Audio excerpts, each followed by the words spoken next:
Hola, buenas noches a todos, ¿cómo están? Me agrada volver a saludarlos.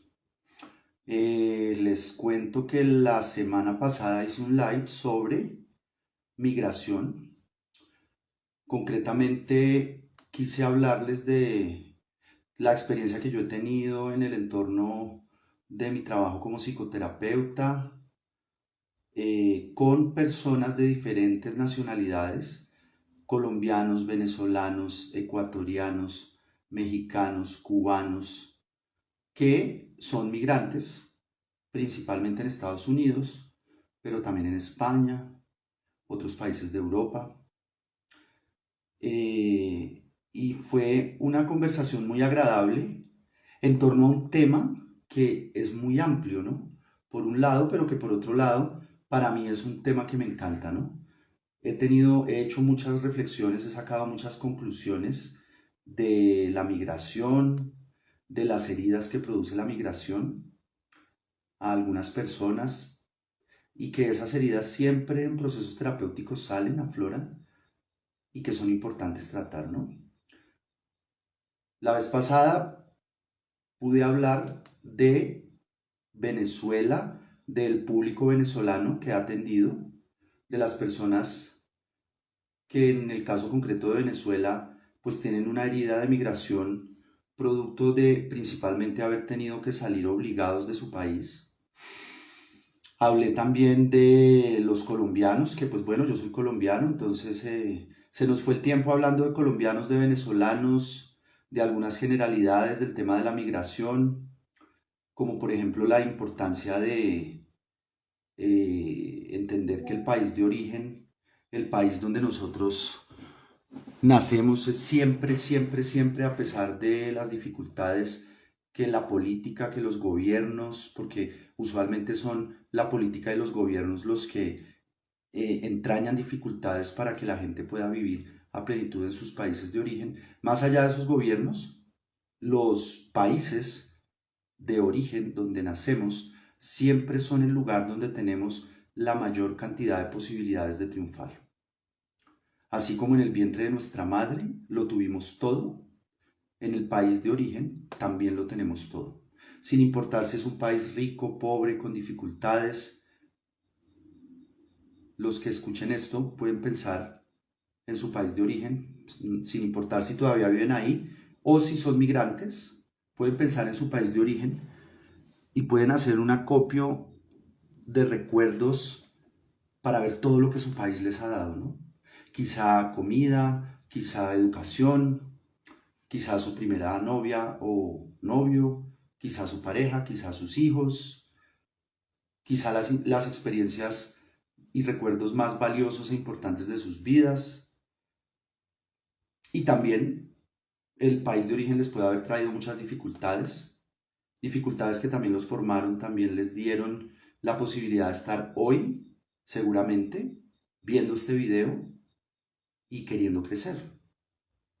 Sea que estén en su país de origen o que estén en un país de destino producto de un proceso de migración. Bueno, eso es lo primero que hay que entender, que el país de origen siempre es el país donde tenemos las mayores posibilidades de crecer, lo cual no quita la posibilidad de que nos vayamos a otro país y que en ese país nos vaya muy bien también.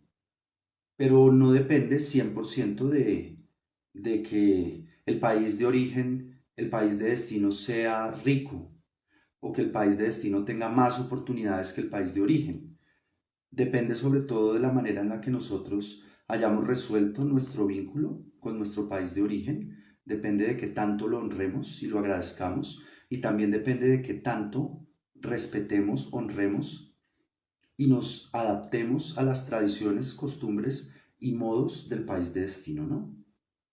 En todo el mundo hay oportunidades, no solamente en Estados Unidos, no solamente en los países ricos o los países del primer mundo, pero entiendo que es la tendencia a que todos creamos que irnos a un país con más oportunidades nos va a garantizar el éxito, la felicidad, un futuro próspero para nosotros y para nuestras familias, ¿no? Lo que empezamos a hablar en la primera parte de este live, lo que empezamos a hablar fue del hecho de que todos andamos buscando el éxito. Los procesos de migración casi siempre, si no siempre, tienen que ver con una búsqueda de más y mejor vida, más y mejor trabajo, más y mejor de todo. ¿No es verdad? Muchas veces ese impulso está movido por un sueño, por una ilusión, por una creencia, y poco tenemos en cuenta el hecho de que depende mucho de nosotros y de cómo nos posicionemos ante esos procesos de migración, qué tan exitoso va a ser ese proceso. Bueno, voy a hablar hoy un poco de los mexicanos, que me quedó pendiente de hablar de ellos, de mis hermanos mexicanos, de lo que yo he podido ver en la terapia, de cómo son sus procesos de migración, porque hay generalidades, es decir, no es que todos los mexicanos migren igual, pero sí hay generalidades que hasta atraviesan estratos sociales, ¿no? Uno puede ver aspectos que se repiten en personas por su nacionalidad, ¿no? Podemos decir que hay traumas por países, o hay patrones por países, o hay aspectos que son traumáticos y que son colectivos, que le pertenecen a todos. ¿Cómo lo sé? Porque si atiendo 30 familias venezolanas, todas tienen un patrón parecido, no igual, pero todas tienen un patrón de matriarcado, por ejemplo, donde la mujer tiene una preponderancia por encima del hombre, el hombre tiene una posición secundaria, a pesar de que es proveedor y se le exige serlo. En Venezuela la cultura está atravesada por un proceso de exclusión, lo cual no quiere decir que sea el único país donde pase eso, pasa en todo el mundo, pero en Venezuela es muy marcado. Eso también se refleja en los gobernantes, ¿no?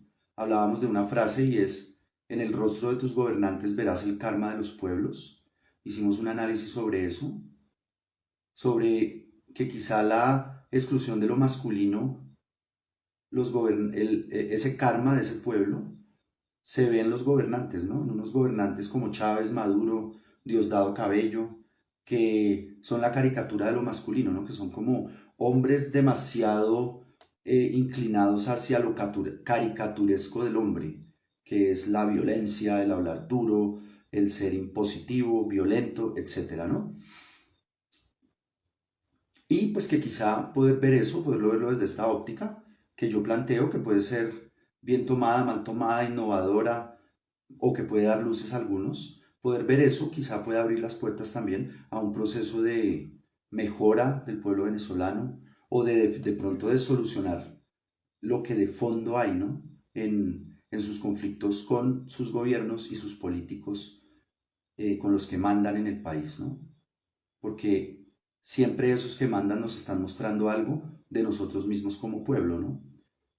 Nada, simplemente es como una invitación a que cada pueblo pueda trabajar, si le parece conveniente, aspectos arquetípicos, generales, como colectivos, que pueden ser un patrón que genera cosas buenas o cosas malas, ¿no? En este caso, ese patrón de la exclusión de lo masculino, yo planteo que genera cosas malas y que se ve reflejado en el rostro de sus gobernantes, ¿no?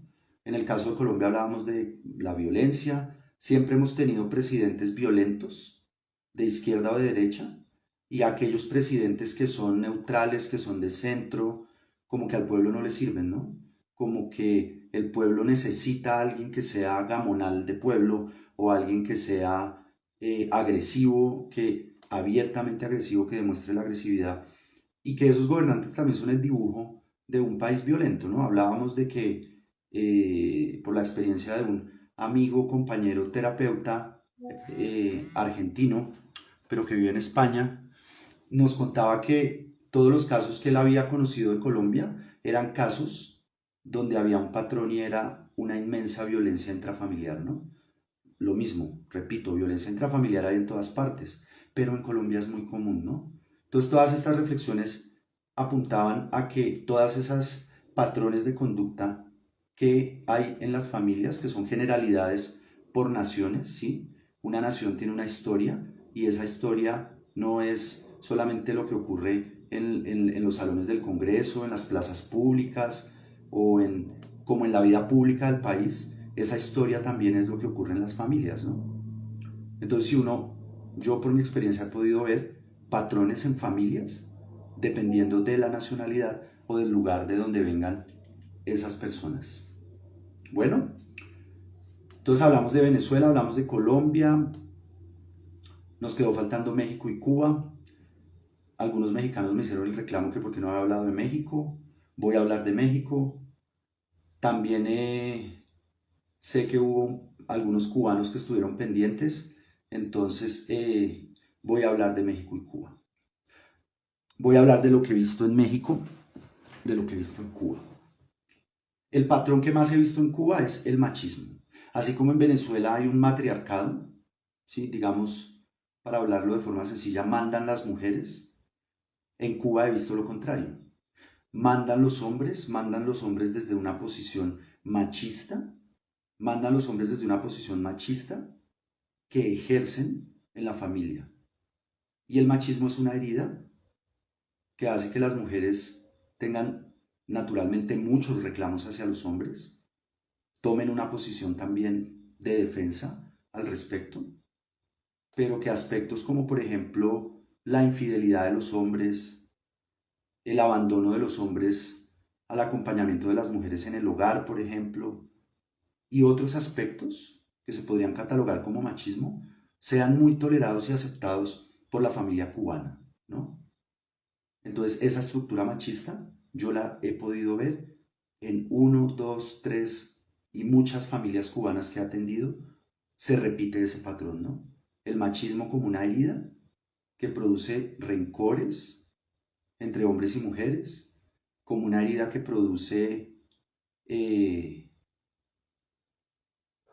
deslealtades, mucha rabia y muchos deseos de venganza por parte de las mujeres, ¿no? Que se expresan de una manera muy exacta y es la siguiente. Las mujeres no dejan, la mujer cubana no deja que el hombre resuelva. Es como si permitirle al hombre que resuelva lo pusiera en una situación de ventaja, ¿no? Es como, qué injusto que el hombre resuelva, qué injusto que el hombre pueda resolver su vida y yo no. Pues eso lo único que nos muestra es que todo ese patrón machista pues ha repercutido mucho en la mujer cubana, ¿no? Y en la familia cubana. Entonces nada, para los cubanos que escuchen esto, analícenlo, miren a ver si en sus familias existe, si en familias que conozcan también existe, y si les parece que puede ser un buen aspecto a mirar, ¿no? Como a resolver. Y pues, ¿quién fue Fidel, no? O sea, un hombre que hacía lo que le daba la gana, ¿no? Que durante 40 años, o yo no sé cuántos años duró Fidel en el poder, pero durante muchos años Fidel fue el amo y señor, hacía lo que le daba la gana, ¿sí? Creo que en su misma historia personal, bueno, empezando porque Fidel es hijo de una empleada del servicio, ¿no? La mamá de Fidel trabajaba en una casa, en esa casa había un patrón con su esposa y sus hijos, y Fidel era el hijo de la empleada del servicio, ¿no? Eso produjo mucho rencor en Fidel, eso produjo mucho resentimiento, eso le formó su carácter. Y pues eso lo hizo quizá convertirse en un tirano o en un gamonal o el dueño de la isla, pues al igual que fue su padre, ¿no? Al igual que fue su padre que era el dueño, que era un terrateniente dueño de muchas tierras, ¿no? Entonces podemos quizá pensar que a nivel psicológico detrás de la revolución de Fidel había una venganza, ¿no? Una venganza con la figura de un hombre, de un padre que también fue abusivo con su mujer, con sus hijos, con la mamá de Fidel que era una empleada del servicio. O sea, miren que ese patrón está desde el fondo en la infancia del mismo Fidel Castro, ¿no?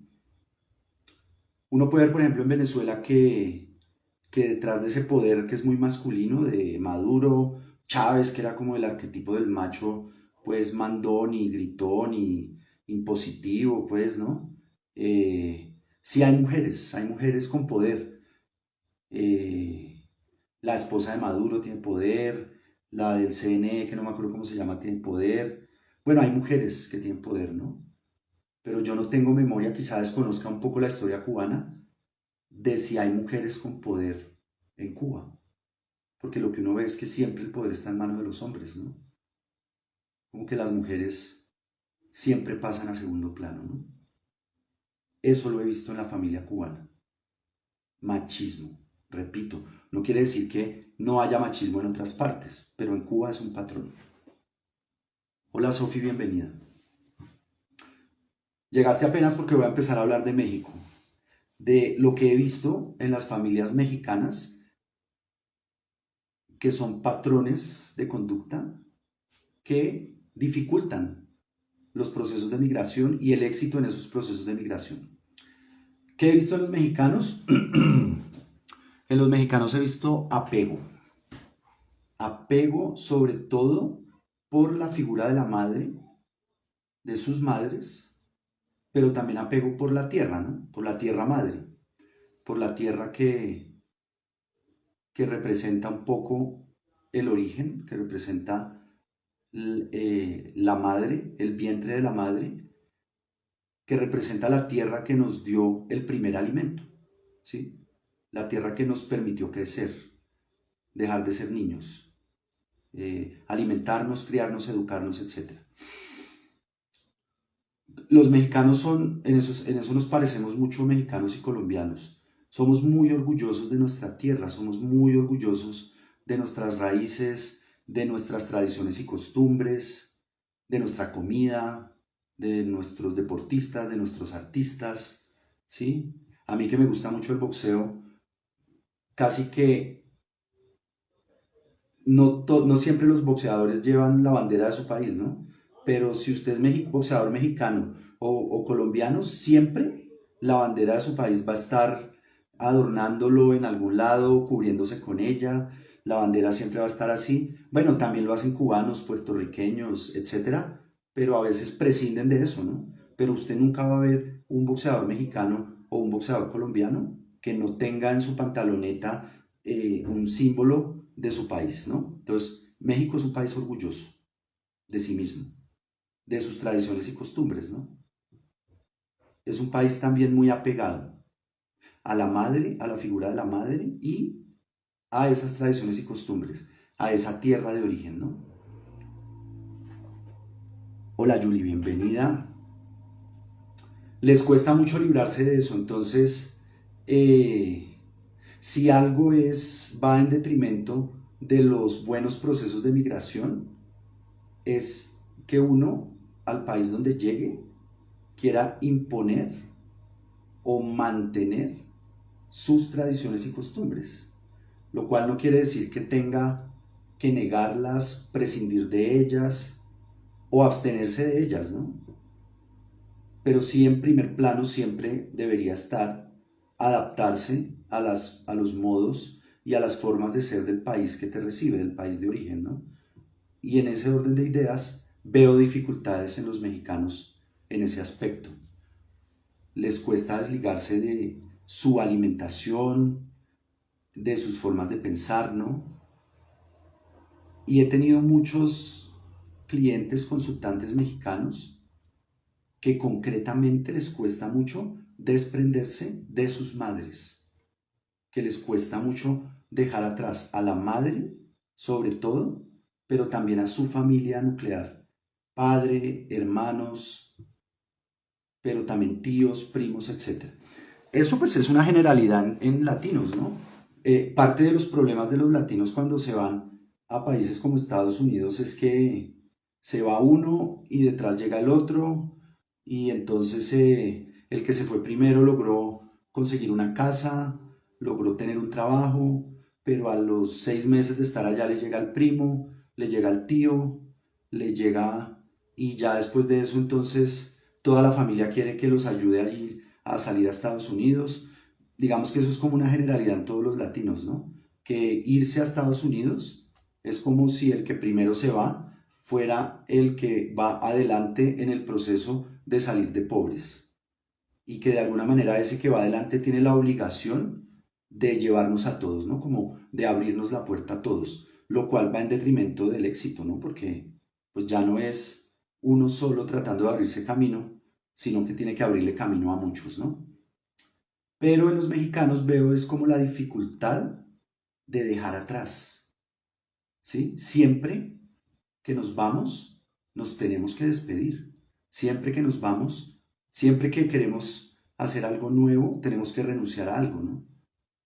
Y en los mexicanos veo mucho esa dificultad que se ve en aspectos como las tradiciones y las costumbres, pero que de fondo tiene que ver con un apego a la madre. Y en los procesos con mexicanos, casi siempre lo más difícil es que logren dejar atrás su madre, su casa y su país o su ciudad o su pueblo o su lugar de origen. Extrañan mucho, tienen mucha nostalgia al respecto, ¿no? Pero todo eso tiene que ver con una dificultad de soltar ese vínculo con la madre. Hace poco hace un par de meses, que tuve la idea de ir a México y que terminé yendo, con unas amigas mexicanas nos preguntábamos qué es eso que desde desde lo que yo hago, desde mis talleres, desde mi conocimiento, qué es eso que le podemos ofrecer a los mexicanos. Pero pensábamos concretamente en Monterrey, en la ciudad de Monterrey. Y finalmente terminamos haciendo un taller que se llamó El Poder de la Madre. Luego yo me pregunté si eso era una cuestión local, como de Monterrey, Nuevo León y toda esa zona de México, o era algo que realmente pasaba en todo México. Y pues me puse a hacer un análisis de las personas que conozco, de los mexicanos que he atendido, y me di cuenta que sí es un común denominador en los mexicanos, el apego a su madre.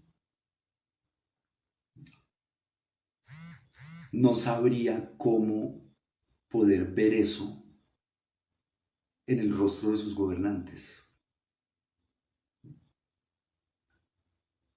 Pero si algo es López Obrador,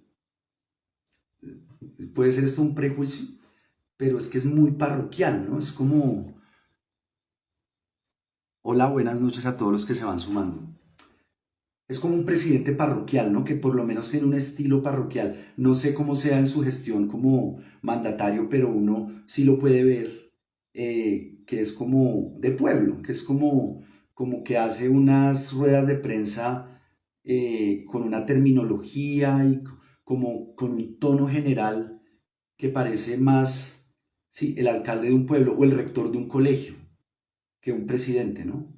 Sí, como que hace todo por mantener a su pueblo en un estado de pequeño, ¿no? Como de alguien a quien se le puede engañar, ¿no? Como de un pueblo que se contenta con poco, que se contenta con las cosas que da la tierra, ¿no? Muy parroquial y de pronto un poco local, como muy, sí, muy de México. Eso también es un aspecto que se puede ver en general en nosotros los latinoamericanos, ¿no? Y repito, no son prejuicios, son percepciones que puedo yo tener. Desde una frase que puede también ser un prejuicio mío, y es que el karma de los pueblos se ve en el rostro de sus gobernantes, ¿no? Entonces quizá de ahí podamos ver la dificultad del pueblo mexicano para salir del pueblo, ¿no? Salir de lo tradicional, de las tradiciones. Quizá, bueno, la idea de esto es que los que lo escuchen puedan coger ideas, ¿sí? Esto solamente es mi visión, mi percepción, producto de haber atendido mucha gente de diferentes nacionalidades y de haber visto patrones por nacionalidad o por territorio. Pero puedo estar equivocado, ¿no? O aunque a mí me suena muy como una herramienta que puede permitir tener una visión distinta a la hora de solucionar cuestiones desde pequeñas hasta más grandes, ¿no? Que puedan implicar cambios sociales. No sé, verlo desde esta perspectiva puede aportar, sí, porque como es adentro es afuera, como es en grande también es en pequeño, es decir, la problemática de todo un pueblo puede ser la problemática de la familia mexicana, de la familia venezolana, de la familia colombiana o de la familia cubana. Sí, este es un tema difícil, un live difícil porque puedo caer en generalidades, puedo caer en prejuicios, en cuestiones muy arquetípicas, muy como que pueden sonar definitivas, pero la intención no es esa. La intención es divagar un poco, soltar un poco de ideas que a la gente le pueden caer o no le pueden caer, pero que son mis reflexiones de 10 años de trabajar con personas de diferentes países de Latinoamérica y sobre todo migrantes. Migrantes sobre todo en Estados Unidos, pero también en otros países de Europa. Entonces, todos esos factores, por ejemplo, en Colombia la violencia intrafamiliar, por ejemplo, en Venezuela la exclusión de lo masculino en la familia, por ejemplo, en Cuba el machismo, por ejemplo, en México el apego a la madre, o más bien la dificultad de soltar la figura de la madre, ¿no? De una madre inmensa, gigante, de la cual a los hijos les cuesta mucho despegarse, ¿no? A la cual los hijos les cuesta mucho dejar de ser fiel. ¿Mm? Si vemos eso como problemáticas locales de cada país, generales, cómo cada una de esas problemáticas puede afectar en un proceso de migración. ¿Cómo puede afectarnos a los colombianos venir de familias en general con problemas de violencia intrafamiliar que nos convierten en un país violento porque durante 70 años hemos estado en guerra con las guerrillas, con los narcos, con los paramilitares?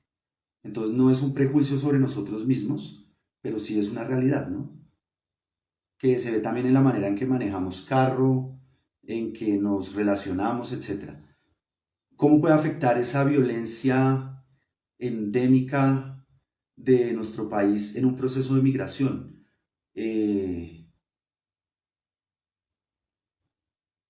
Nos pueden parecer, y lo digo porque lo escucho, ¿no? Eh, no sé, por ejemplo, en Estados Unidos nos puede parecer que los gringos son bobos porque no son tan avispados como nosotros, como tan abejos como decimos aquí en Colombia, como que les falta malicia indígena, decimos también, porque la malicia indígena, sí, como esta capacidad de ser avión, de ser agresivo, en Colombia es visto a veces, ¿no? No siempre, no en todas partes, como un don, como una virtud, ¿no? Decimos en Colombia que hay que aprovechar cualquier papayazo. Quiere decir, hay que aprovechar cualquier oportunidad de poder sacar ventaja. Entonces, si usted llega con esa visión a un país como Estados Unidos, de ser ventajoso, de tomar ventaja por mano propia, pues eso le va a dificultar tener éxito, ¿no? ¿Cómo sería si usted deja atrás sus taras o sus traumas culturales y decide hacer fila en el país que lo recibe? Tratar de adaptarse, aceptar, entender y honrar las costumbres de ese país, definitivamente traería eh, muchos más beneficios a alguien, a un colombiano que esté en un proceso de migración, ¿no? ¿Cómo le ayudaría a un venezolano ver esto que planteo, de estas dificultades propias de su país, de su cultura, de la familia venezolana, a la hora de migrar, ¿no? ¿Qué he visto yo también en venezolanos migrantes en general? Es lo mismo que pasa con las dificultades del país, como que estuvieran esperando que la ayuda venga de afuera, como que estuvieran esperando que alguien salve al país, ¿no? Estamos esperando que Estados Unidos invada, que se unan Estados Unidos, la Unión Europea, para que saquen al tirano, ¿no? Eh, sí, es como una dependencia de la comunidad internacional, ¿no? Una dificultad al interior del país de poderlo hacer por ellos mismos. Y si ustedes ven al interior del país en Venezuela, no hay figuras masculinas que hayan logrado tomar la vocería de la oposición. Siempre son las mujeres, ¿no? Sí, ahorita está María Corina Machado y que ganó la presidencia, pero que todos sabemos que es María Corina Machado la que está detrás de él, ¿no? Entonces, por ejemplo, en esa dupla María Corina y el que ganó la presidencia, que no me acuerdo el nombre, uno puede ver eso, ¿no? Como que la mujer tiene un lugar, tiene como, ocupa más espacio y el hombre es como más pequeño, ¿no? Es como que no hay igualdad entre hombres y mujeres. Entonces, es como que ese padre excluido, que por ende es ausente, ¿no? Ha perdido fuerza, no tiene fuerza. Eh, entonces el hombre no ha podido aportar el masculino a la solución, porque está excluido, ¿no? Entonces, también viven esperando que la ayuda venga de afuera, ¿no? Es como el mismo mapa, el mismo cuadro. ¿Sí? Un padre excluido es un padre que está lejos, pero también es un padre al cual idealizamos, ¿no? Tenemos una imagen de él que no obedece a la realidad, ¿sí? Los sepamos o no, los hijos de padres lejanos, excluidos, siempre estamos esperando como que ese padre venga a salvarnos, ¿no? Que ese padre venga a ayudarnos, que venga a sacarnos de nuestras dificultades. Y es un poco lo que veo, ¿no? Como que se quedan esperando que la ayuda venga de afuera, ¿no? Es como si ellos por ellos mismos no tuvieran la fuerza de resolverlo. Quizá la puedan tener si hacen un análisis profundo de ese fenómeno de la exclusión de lo masculino, ¿no? Quizá traer lo masculino, traer al padre, pues les permita tener la fuerza para resolverlo por ustedes mismos, sin esperar o sin depender de la ayuda externa, porque sí la necesitan, sí necesitan que la OEA, la ONU, Estados Unidos, la Unión Europea se una y los ayude. Pero parte de lo que yo creo que no ha permitido resolver el problema de Venezuela es eso. Es que no está incluido lo masculino, por ende les falta la fuerza para poder resolver por ellos mismos sus dificultades y eso tampoco permite que haya hombres que puedan tomar el poder. El poder está en manos de las mujeres. Bueno, y las mujeres tampoco pueden solas, aunque sean heroínas como María Corina Machado, le hace falta la fuerza de lo masculino.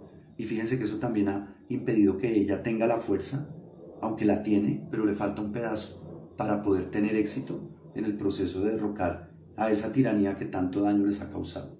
Bueno, de todo esto lo que hay que saber es que, también lo dije en la primera parte de este live, lo que hay que saber es que en Venezuela, por ejemplo, que hay procesos de migración tan fuertes, ¿verdad? Que casi que han desocupado en gran parte del país, ¿no? Hace poco veía que son como 8 millones de venezolanos los que han salido. Eso creo que es como el 10 o 15% de la población venezolana, ¿no? Y eso incluye todos los estratos sociales, todas las clases sociales, gente que ha salido a pie, en avión, en carro, teniendo que pagarle a gente en la frontera con Colombia, con Brasil, o gente que ha salido porque tenían dinero en Venezuela y pues cuando llegó el régimen lo iban a perder todo, entonces prefirieron huir, ¿no? Hay una herida en los venezolanos de haber tenido que irse de su país sin haber querido irse, de haberse tenido que ir, ¿no? Esto va para todos, ¿no? Es como que todos los países tienen que saber que se le produce una herida a su patria cuando se van. Cuando ustedes se van de sus países, dejan un vacío en el alma del país, ¿no? Le quitan fuerza al país, el país pierde fuerza. Y pues no hay nada que hacer, ¿no? Eventualmente a veces hay que hacerlo, a veces hay que irse, pero hay que saber que, y por eso creo que este live, que hablar de esto es tan importante, porque pues estoy hablando un poco de las claves del éxito, aunque eso suene un poco cliché, pero son las claves del éxito. Y las claves del éxito básicamente tienen que ver con respetar el país de origen, de destino, resolver con el país de origen, hacer fila como una metáfora de adaptarse a los tiempos, a las costumbres, al idioma, a las tradiciones del país que te recibe. Pero nada, si ustedes le dejan un vacío a su país, tienen el deber, tienen casi que la obligación de tener éxito en el país de origen, porque es la única manera de repararle al país de origen el daño que le causaron yéndose. ¿Sí? Esto no lo sabemos los ciudadanos, pero los países siempre sacan estadísticas y tienen mediciones de aspectos como la fuga de cerebros, ¿no? O la fuga de personas que han sido educadas al interior del país, pero que se van a trabajar en otro lado. Porque eso es, un país le ha dado educación a uno de sus hijos y su hijo se va a tener éxito a otro lado con eso que el país le dio, ¿no? Eh, sí, a veces pasa, ¿no? Pero entonces, ese que se va tiene que saber que tiene el deber y la obligación de tener éxito. Porque si no tiene éxito, va a dejar una herida profunda en su país de origen. La única manera de sanar la herida de haberse ido es tener éxito. Por eso digo que es pertinente este live, porque son algunas pequeñas claves, ¿no? Esto es mucho más profundo, se requiere mucho más análisis, trabajo personal, trabajo sistémico, para poder hacer de un proceso de migración un proceso exitoso. Pero lo que hablamos hoy, pues por lo menos espero que los haga reflexionar sobre el éxito como un deber, ¿no?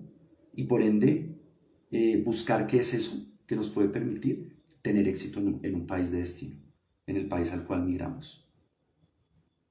Los mexicanos, ¿qué podrían hacer los mexicanos para que les vaya mejor en sus procesos de migración? Pues evidentemente revisar qué significa la madre a nivel cultural, por qué tiene tanto poder, cómo podemos, sin quitarle la importancia a nuestra madre, la importancia que tiene en nuestra vida, cómo podemos poner de primero quizá el, las tradiciones y costumbres del país de origen, poner de primero, ponernos de primero como objetivo adaptarnos a esas tradiciones y costumbres del país que nos recibe y poco a poco irnos despegando, lo cual no quiere decir desnaturalizarse o dejar de ser o pensar mexicano o latino, ¿no?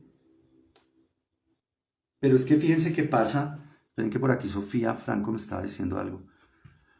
Querer mexicanizar o latinizar, por ejemplo, a Estados Unidos se puede percibir como una agresión y que es generada por ese apego a la cultura y a las raíces del país de origen. En Miami, por ejemplo, se habla más español que inglés, como lo perciben los locales. Bueno, de eso iba a hablar precisamente, Sofía, es que es el fenómeno, ¿no? Entonces Miami es una ciudad donde hay guetos cubanos, guetos colombianos, guetos mexicanos, guetos latinos, guetos donde no solamente se habla español, sino que se pueden comprar los productos latinos, se puede comprar el chocolate colombiano, la harina para arepas, la no sé qué. Eh, Conozco mucha gente que lleva años en Estados Unidos y ni siquiera se ha decidido hablar inglés, ¿no? Eh, y que no sueltan sus tradiciones, ¿no? Y no solamente no las sueltan, sino que hablan mal de las tradiciones de los norteamericanos, ¿no? O de la cultura norteamericana que es una cultura de migrantes.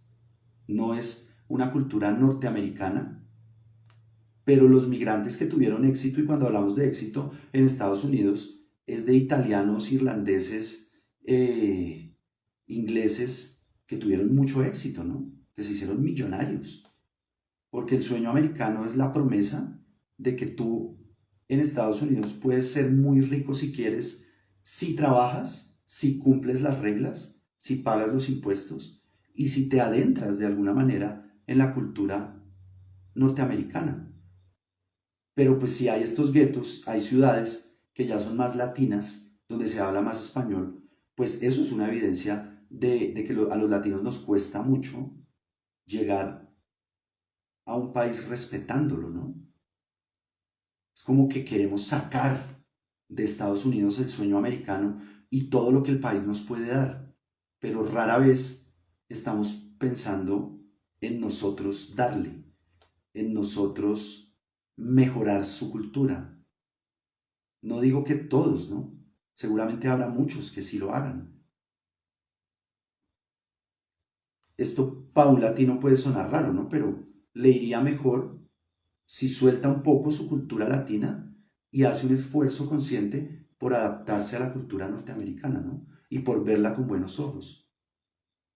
Quizá preguntarse qué tiene de bueno esa cultura que no tiene la mía, que permite que sea más fácil hacer riqueza, que sea más fácil, no sé, tantas cosas, pero que de entrada lo que yo he visto es que se le mira mal, ¿no? Es como nosotros los latinos somos mejores, nosotros tenemos mejores relaciones familiares, eso lo he escuchado mucho y permítanme diverger en eso porque no estoy diciendo que las familias norteamericanas sean mejores, pero sí tienen menos cosas no resueltas. Y no voy a entrar como en detalles porque me puedo meter en problemas. Pero sí tienen menos cosas no resueltas, la tienen más clara. En aspectos como que los hijos salen más jóvenes de casa, visitan menos a los padres, ¿no? Y a nosotros los latinos eso nos parece terrible, porque es que nosotros vivimos pegados a la abuelita, al abuelito, a la mamá, al papá, a los hermanos, a los tíos, a los primos. Ya tenemos 60 años y todavía estamos pegados a la gran familia, ¿no? En la que nos criamos de niños. Y resulta que pues es como un movimiento, un fenómeno que las familias se acaban para que surjan nuevas, ¿no? Entonces, quizá más a los mexicanos, pero en general a los latinos nos cuesta despegarnos de eso. Entonces llegan a Estados Unidos y forman guetos, donde buscan mantener su idioma, su cultura, sus tradiciones y seguir viviendo como en una pequeña Cuba, una pequeña Colombia, un pequeño México, etcétera, una pequeña Venezuela, y pues eso no va a permitir que tengan éxito, ¿no? ¿Sí? Si lo vemos desde la filosofía sistémica y pues también desde las leyes de la vida, ¿no? Es como difícilmente van a poder tener éxito. ¿Cómo perciben los locales a esta gente? Pues como gente que no se adaptó, hasta cierto punto desadaptados, ¿no? Desadaptado no quiere decir que robe o que vaya a dañar la cultura, pero los ven como inferiores, como personas que no hicieron el trabajo de adaptarse a la cultura. Entonces la cultura les termina dando lugares que de pronto podrían tener mejores lugares si hicieran este proceso, ¿no? Entonces, poco voy a empezar a concluir. Importante honrar el país de origen, que uno ponga en un proceso migratorio, ponga de primero las tradiciones y costumbres del país de origen, no quiere decir que va a perder sus orígenes o que va a perder sus raíces. Al contrario, es darle a la raíz su lugar de raíz, pero que el tronco, las ramas, las hojas de la vida pueden ser mucho más variopintas, variadas y frondosas y que sus vidas pueden dar más frutos si ustedes se adaptan a lo que el país de origen, a donde quieren emigrar, les propone que se adapten, ¿no? También hablaba la primera parte de este live de una situación hipotética, ¿no? Si usted es mexicano y le dan la nacionalidad norteamericana y México y Estados Unidos entran en guerra, usted se vería en una dificultad, ¿no? En una dicotomía, porque no sabría a qué país, por qué país debería pelear, ¿no? Pero si usted es fiel a su pasado, va a pelear por México. Y le va a quedar muy difícil no pelear por México.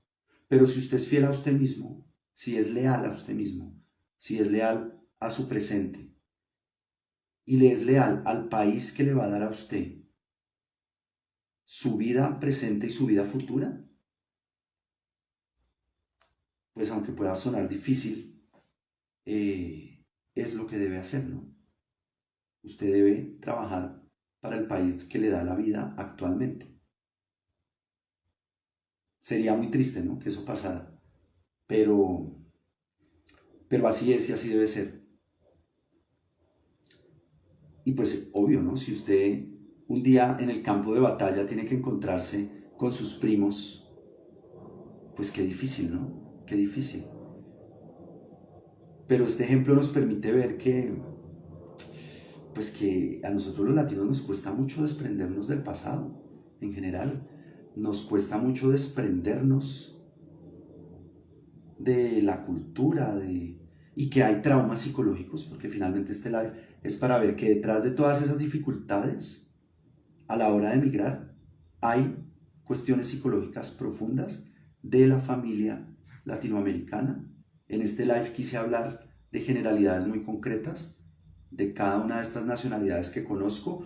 No hablé de más ni pude hablar de más, porque son como las que conozco y de las que puedo hablar.